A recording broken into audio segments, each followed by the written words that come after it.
माता की वाणी से सुन करके, लेकिन अगर उस भाषा का भी हमें ज्ञान हो, जिस भाषा से हम परिचित हैं, तो उस बात को समझ पाना और ग्रहण कर पाना हमारे लिए सरल होता है। वो मानस में बड़ा मीठा और सांकेतिक प्रसंग भाषा को लेकर के आता है। जब मेघनाथ से युद्ध करते हुए प्रभुनाथ पास में बंध गए, तो देवर्षि नारद ने जाकर के गरुड़ से कहा कि तुम लंका के रणांगण में जाकर के प्रभु को नागपाश से मुक्त करो। गरुड़ आते हैं और नागपाश से उन्होंने प्रभु को मुक्त किया, किंतु उस नागपाश से मुक्ति के बाद उनके हृदय में आनंद की अनुभूति नहीं हुई। अभी भी उनके हृदय में एक संशय उत्पन्न हुआ और वे सोचने लगे कि आज तक तो मुझे यही ज्ञात था कि भगवान का नाम लेकर के व्यक्ति संसार के बंधन से मुक्त हो जाता है, और जिन प्रभु के नाम में वो प्रभाव है, उन प्रभु को एक राक्षस ने आज बांध लिया और वो प्रभु अपने को छुड़ा नहीं पाए, मुक्त नहीं कर पाए, और मुझे आकर के उन्हें मुक्त करना पड़ा। ये क्या अद्भुत सी बात है।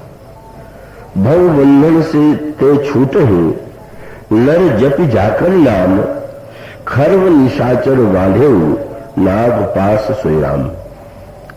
वे बार बार इस संशय का समाधान अपने आप में ढूंढते हैं, पर वो पूरी तरह से निश्चिंत नहीं हो पाते हैं, उनका संशय बना रहता है। और तब वो संशय का समाधान पाने के लिए चल पड़े, और उनको लगा कि देवर्षि नारद ने ही तो मुझे यहां भेजा, तो इसलिए तुरंत मैं मुंह से यह कहूं कि आपने तो बड़ी विचित्र स्थिति में मुझे डाल दिया। और वो बड़ी मीठी सी बात, देवर्षि नारद ने गरुड़ जी को क्यों भेजा?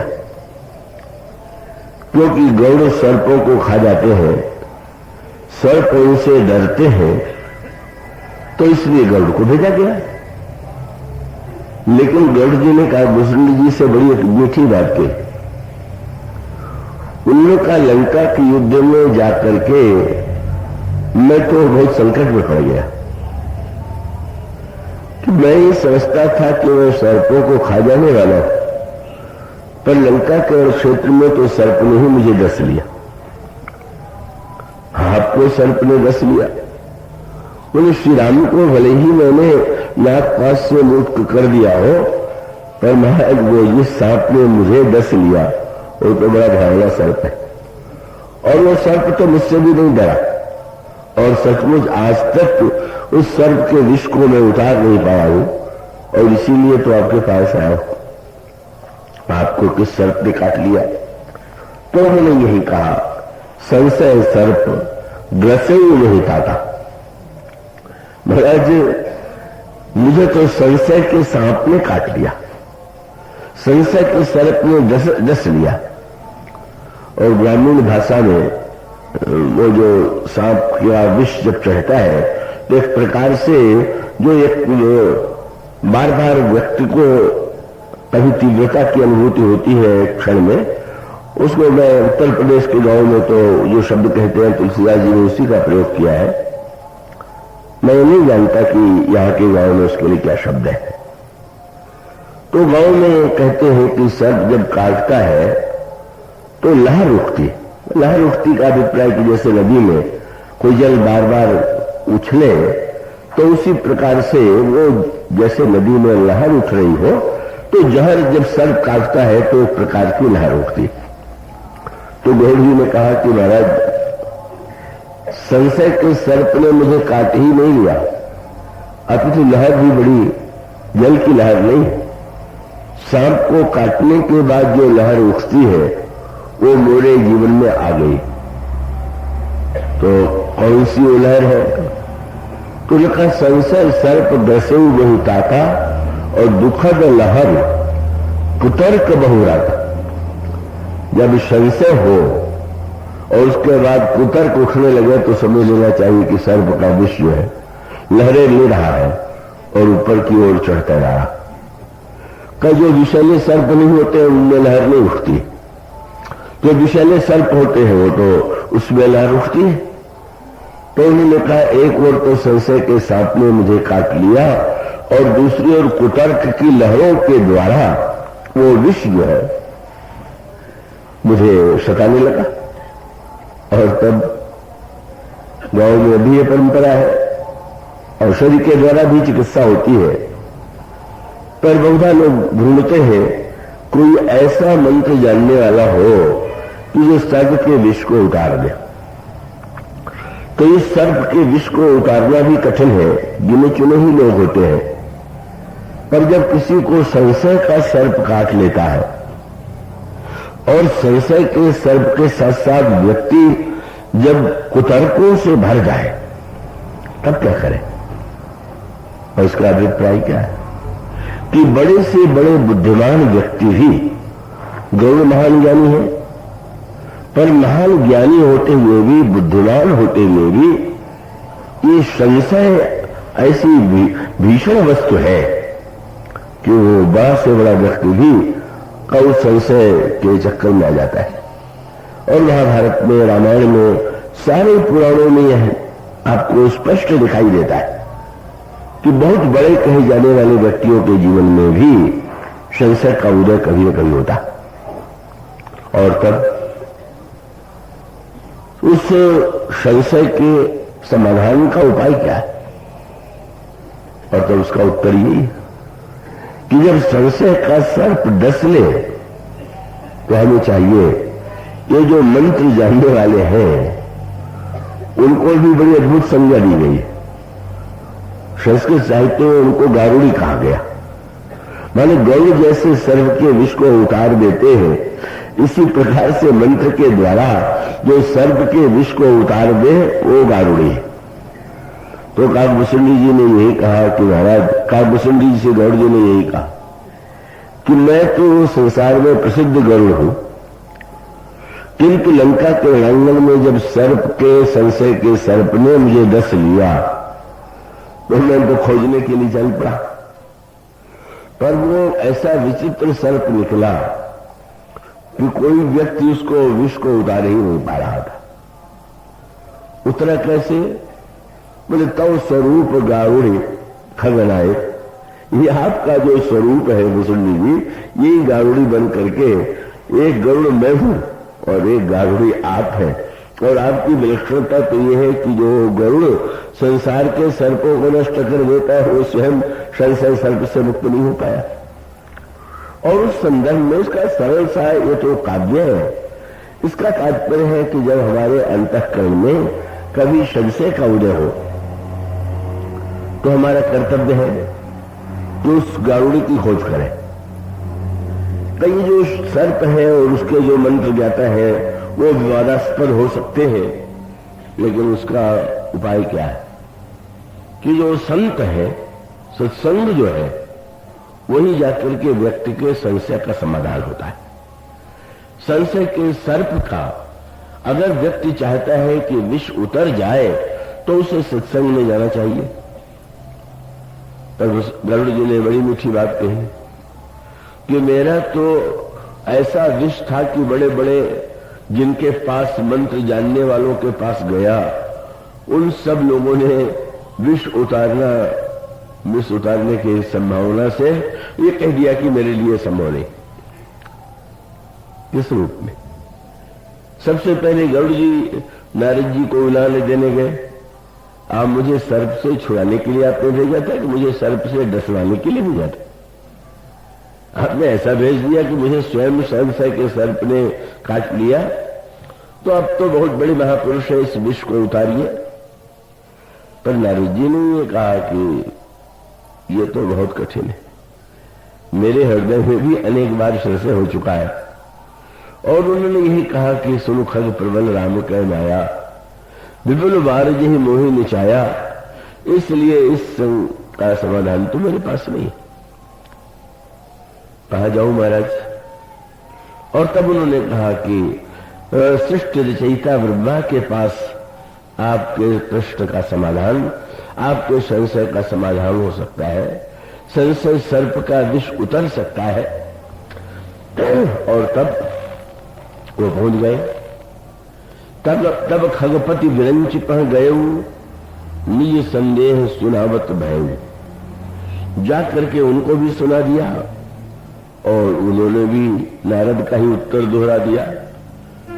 सुन खग, ये जो माया है, अग जग में सब मम ऊपर आजा, नहीं आचरज मोह खग राजा। मैं भी तो उससे मुक्त नहीं हूं। बेचारे व्याकुल हो गए और अब मैं कहां जाऊं? तो ब्रह्मा जी ने कहा कि इसका समाधान तो शंकर जी दे सकते हैं। क्यों? मनो सांकेतिक अर्थ ये है कि भाई शंकर जी ही एक ऐसे हैं जो सर्प को भी आभूषण बनाए हुए हैं। एक आपने ध्यान दिया होगा कि संसार में लोग सोने और हीरे मोती का आभूषण धारण करते हैं, पर शंकर जी तो अपने सारे शरीर में सर्पों को ही विविध रूप में धारण करते हैं। कि जब वो दूल्हा के वेश में जाने लगे तो उनका श्रृंगार भी सर्पों के द्वारा ही किया गया। का उनके हाथ में अगर का कुंडल कान में है तो वहां पर भी छोटा जो सर्प है उसका 2 कुंडल बना दिया गया। अगर हाथ में कंकण की आवश्यकता है तो उनके हाथ में उससे जो बड़ा सर्प है उसे कंकण का रूप दे दिया गया। उनके हृदय में हार की आवश्यकता है तो और लंबे सांप को कहो कंठ में धारण करा दिया गया। और अगर मोर की आवश्यकता है तो जो फनियल सर्प फण वाला है, फण वाला, उसके सिर पर ये मोर ये बना दिया गया। उसका बहुत व्यापक अर्थ है। ये सर्पों के द्वारा व्यक्ति डस लिया जाता है, मृत्यु हो जाती है, पर उन सर्पों को ही भगवान शंकर ने आभूषण बना लिया। और इसमें सब में संकेत है। भगवान शंकर से पूछा गया कि महाराज सर्प को आपने कुंडल बना लिया तो सर्प तो बड़ा विषैला होता है। शंकर जी ने कहा कि राम कथा कानों में पड़ती रहे तो ये जो सर्प है संशय का वो कुछ नहीं कर सकता। दान के द्वारा मानो लोभ के पर विजय पाने के लिए उन्होंने कहा कि वो सर्प, लोभ का भी सर्प, ये सर्प को हमारे यहां दुर्गुणों के अनेक रूपों में प्रस्तुत किया गया है।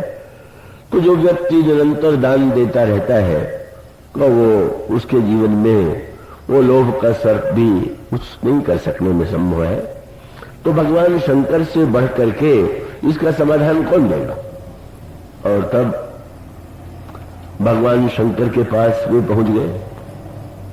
पर संयोग ऐसा कि भगवान शंकर उस समय कैलाश में नहीं, वो मार्ग में ही उन्हें मिल गए।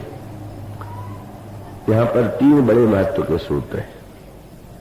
सब अगर मनुष्य के जीवन में कोई संशय हो तो संशय के निवारण करने के लिए किन किन वस्तुओं की आवश्यकता है, और ये बड़े महत्व का संकेत है।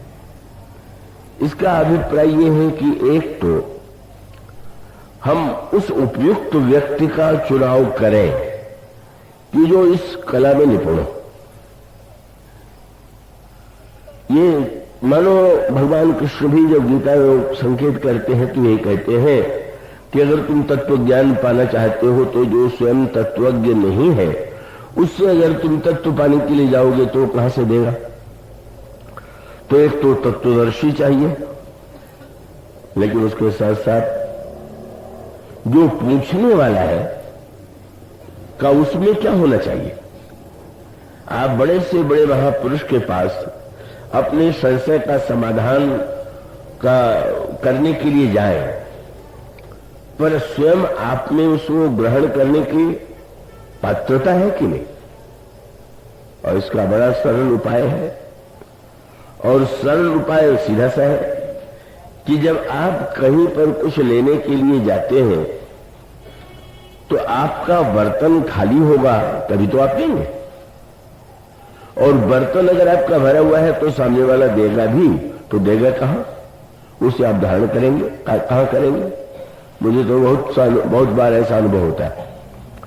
कई लोग जब मुझसे आकर के कहते हैं कि मेरे मन में संशय है, उसका समाधान पाने के लिए मैं आया हूं, तो मैं कभी कभी आकृति देख के थोड़ा समझ लेता हूं कि है कौन से पूछने वाले। तो दो तरह के व्यक्तियों को मैंने पाया, और क्या बहुत अधिकांश व्यक्ति वो होते हैं कि पहले ही जो उत्तर सोच के आते हैं और उन्होंने मान लिया है कि यही इसका उत्तर है, और वो पूछ करके वक्ता की योग्यता की परीक्षा लेते हैं। अगर उनके मन के जो मन में पहले से उत्तर बना हुआ है वही है तो कहेंगे कि ठीक है, और नहीं है तो कहेंगे कि नहीं, इससे तो मेरा समाधान नहीं हुआ। तो उसका अर्थ बर्तन तो पहले से भरा हुआ है। जो पहले से वहां है तो उसमें सामने वाले की बात कहां रखने का स्थान कहां पर होगा। और कई लोग ऐसे होते हैं कि वो भी पहले से अगर निश्चित कर चुके हैं कि यही उत्तर है और उससे भिन्न उत्तर लगे तो तर्क वितर्क भी करने लग जाते हैं। तो इसका सीधा सा अभिप्राय है कि जो प्रश्न का समाधान देने वाला वो तो महापुरुष होना ही चाहिए, पर जो व्यक्ति उसके पास जाता है उसको भी अपने आप में अभाव का अनुभव होना चाहिए। योग्यता का अनुभव करके अपने को बुद्धिमान मान करके अगर कोई जाएगा तो वो तो समाधान पाने में संभव नहीं होगा। देवर्षि नारद ने उत्तर क्यों नहीं दिया, ब्रह्मा ने उत्तर क्यों नहीं दिया? ये दोनों उत्तर देने में सक्षम थे, लेकिन उन्होंने देख लिया कि इन्हें उत्तर देना ठीक नहीं। क्यों नहीं ठीक? तो भगवान कृष्ण ने अर्जुन से कहा कि जब तुम किसी महापुरुष के पास जाओ तो सबसे पहले उसके चरणों में प्रणाम करो, तद विद्धि प्रणिपाते हो। और बहुत बढ़िया बात है, आपके सिर पर अगर कोई वस्तु है तो जब तक आप खड़े हैं तब तक आपके सिर पर होगी, और जो ही आप झुकेंगे आपके सिर की वस्तु नीचे गिर जाएगी। तो बुद्धिमान जो होते हैं वो बहुधा अपने ऊपर अभिमान मस्तिष्क में बुद्धिमत्ता का लादे हुए हैं, और प्रणाम करने का अर्थ है कि पहले अभिमान को ऊपर से नीचे तो गिराओ, अपने मस्तिष्क को प्रणाम के द्वारा निर्भिमानता के द्वारा ग्रहण करने की योग्य तो बनाओ। मानो देवर्षि नारद जो है, नारद श्री पक्षराज गरुड़ नारद जी के पास जाते हैं, पर नारद जी को अपने से बुद्धिमान नहीं मानते। उनको लगता यही है कि मैं आ गया हूं, लेकिन कोई मुझसे योग्य थोड़ी है। ये तो क्षीर सागर में कभी कभी जाते हैं, मैं तो निरंतर रहने वाला हूं, मैं इन्हें क्यों प्रणाम करूं? तो नारद जी समझ गए कि बर्तन खाली नहीं, सुनाने से क्या लाभ होगा। और यहां तक कि गरुड़ जी जिसमें ब्रह्मा के पास गए तो ब्रह्मा को भी अपने से योग्य नहीं मानते थे। पर ये तो सृष्टि रचयिता है और मैं तो महान ज्ञानी, मेरे तो ब्रह्मा तो वाणी के द्वारा वेद पाठ करते हैं, लेकिन गरुड़ जी के विषय में प्रसिद्ध है कि उनके पंखों से जो ध्वनि निकलती है वो सामवेद का मंत्र होता है।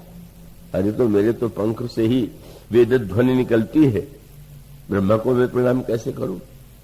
ब्रह्मा मुस्कुरा करके समझ गए कि नारद जी ने इन्हें यहां क्यों भेज दिया, और समझ गए तो ये सोचने लगे कि अब इनको उत्तर देने की क्या सार्थकता है। और तब उनका ध्यान शंकर जी की ओर गया, और शंकर जी की ओर जाते हुए यही कहा कि जाकर के अब तुम शंकर के पास जाओ, वहां पर बड़े महत्व का सूत्र है। और वो महत्व का सूत्र यह है कि जिस समय वे गए तो शंकर जी चले जा रहे थे, नारद जी ने गरुड़ जी ने पहली बार प्रणाम करने की आवश्यकता का अनुभव किया, क्योंकि वो शंकर जी को अपने से छोटा या बराबरी का नहीं मान पाए। और इसलिए लिखा हुआ है, शंकर जी ने पार्वती जी से कथा सुनाते हुए बताया कि जब वो मेरे पास आया तो आने के बाद ते ही मम पद सादर सिर नावा। 2 शब्द का, सिर झुकाया और आदर पूर्वक। कई आदर पूर्वक कहने का अभिप्राय क्या, कई लोग नाटक में भी सिर झुकाना जानते हैं और उसका अर्थ है कि आप प्रणाम करते समय ऊपर की वस्तु को पकड़े रहे कि कहीं गिर न जाए। तो इसका अर्थ है कि आप जो है कि उसको गिरने तो देना चाहते ही नहीं। सादर माने कि वो अभिमान से मुक्त हो गया। और तब शंकर जी ने जो एक बात कही वो बड़े महत्व की थी। पूछ दिया काकभूषण ने पार्वती जी ने कि महाराज आपको तो भगवत कथा बड़ी प्रिय, आपने उन्हें क्यों नहीं समझाया? तो उन्होंने एक बड़ी अनोखी बात कही, पर वो बात बिल्कुल पते की। उन्होंने कहा पार्वती मैंने तो इसलिए नहीं सुनाया, एक तो कारण उन्होंने कहा कि अभिमान की बात तो है ही, पर एक वाक्य उन्होंने ये कहा कि समुझे खग खग ही कर भाखा और ताते उमा गुप्त कर रखा। व्यक्ति अपनी भाषा में जब कोई बात सुनता है तो जितनी सरलता से ग्रहण कर लेता है वो दूसरी भाषा में उस बात का उतना आनंद नहीं ले सकता। बात बड़ी छोटी सी लगती है पर छोटी है नहीं।